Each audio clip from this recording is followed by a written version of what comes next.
सृष्टि बचपन से ही दिखने में सुंदर नहीं थी, लेकिन अमीर बाप की बेटी सृष्टि पर उसकी माँ जान छिड़कती। मेरी बेटी कितनी प्यारी है, भगवान सबको सृष्टि जैसी बेटी दे। सृष्टि धीरे धीरे बड़ी होती है। एक दिन सृष्टि की सहेली कहती है, तू दिखने में कितनी अजीब सी है, लेकिन मैं जानती हूँ हम सब में सबसे अच्छी शादी तो तेरी ही होगी।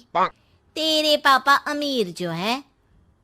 और बता नहीं सकते यार, दहेज तो हर कोई देता है, ये क्या ज्यादा ले जाएगी अपने पति के लिए?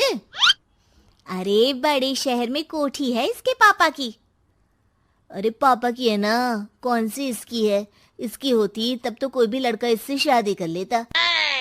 अरे पापा की मतलब पापा की है तो मेरी ही है ना? किसने कहा?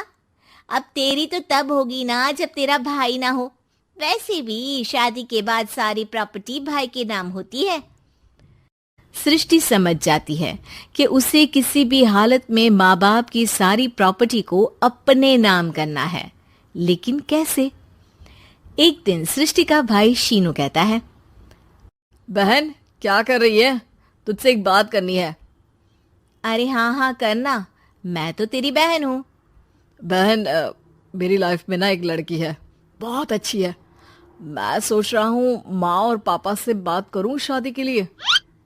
सृष्टि को समझ में आ जाता है कि भाई की शादी होते ही भाभी उसे एक दिन भी घर में बर्दाश्त नहीं करेगी। क्या बात है भाई, बताना कौन है वो? यार वो बहुत अच्छी लड़की है, पढ़ी लिखी है, मेरे साथ जॉब भी करती है। बस एक प्रॉब्लम है। प्रॉब्लम? क्या प्रॉब्लम है भाई? यार वो शादीशुदा है, लेकिन उसके पति ने उसे सिर्फ इसलिए छोड़ दिया क्योंकि उसके माँ बाप दहेज नहीं दे पाए। सृष्टि ये सुनकर न जाने क्यों खुश हो जाती है। अरे भाई तो क्या हुआ, लड़की तुझे तो पसंद है ना? शीनू को लगता है कि बहन उसे समझ रही है। वो इस बात से अनजान होता है कि उसकी बहन की मंशा पूरा घर हड़पने की है। सृष्टि अपनी माँ से कहती है, मम्मी मुझे तो बहुत चिंता है। पता है शीनू क्या कर रहा है?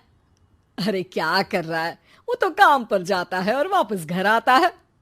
नहीं ना माँ, वो यही तो नहीं कर रहा, बाकी सब कर रहा है। आपको पता है उससे प्यार है, और वो भी एक शादीशुदा लड़की से। ये क्या हो गया?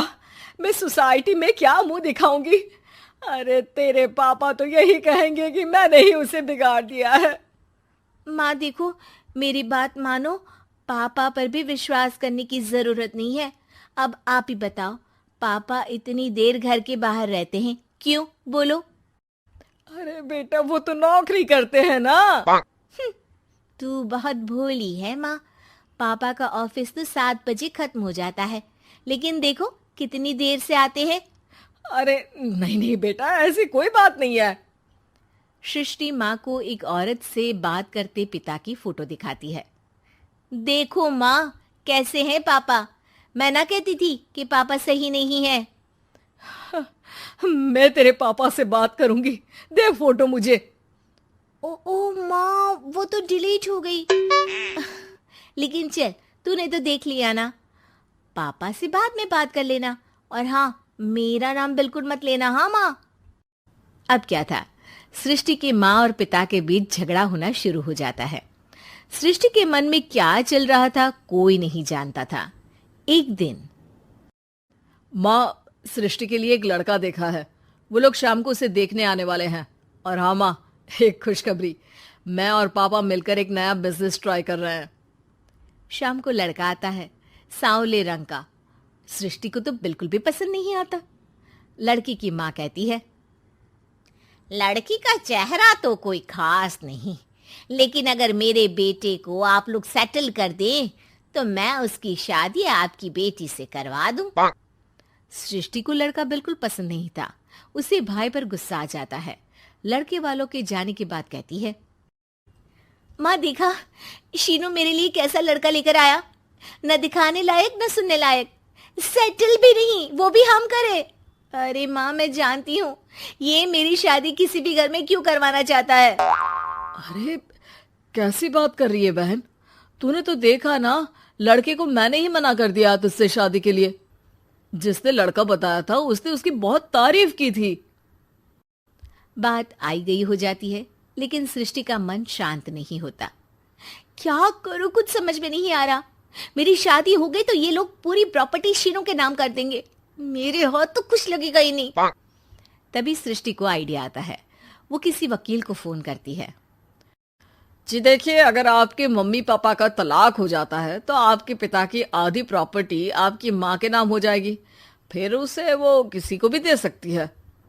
सृष्टि अब माँ को बेटे के खिलाफ भरती है। माँ, शीनू पर नजर रखा करो, वो जिस लड़की के प्यार में है ना वो शादीशुदा है। यहाँ आएगी, सारा पैसा रुपया जमीन जायदाद सब हड़प लेगी। पापा का भी हाल तुमसे छुपा नहीं है। ऐसा ना हो कि मैं और आप एक दिन सड़क पर भीख मांगे। हे भगवान, मैं तो जीते जी मर जाऊंगी अगर ऐसा हो गया तो। ऐसा हो गया नहीं माँ, ऐसा ही होगा। अभी समय है, आगे का सोच लो। मैं तो कहती हूँ पापा से आधी प्रॉपर्टी लेकर अलग हो जाओ। पापा की आधी प्रॉपर्टी भी हम लोगों को अगर मिल जाती है ना तो अगले 7 जन्म सफल समझो। बेचारी माँ बेटी के कहने पर पति से तलाक लेकर अलग हो जाती है। सृष्टि अब पैसों से गाड़ी और अपने दूसरे महंगे शौक पूरे करने लगी। उसके दोस्त भी उसके पैसे इस्तेमाल करते। सृष्टि, कल तुम कहाँ थी? मैं सारा दिन घर पर अकेली थी। तो मैं क्या करूं? मैंने ठेका तो नहीं लिया है ना तुम्हें संभालने का। माँ को सृष्टि से ये उम्मीद नहीं थी।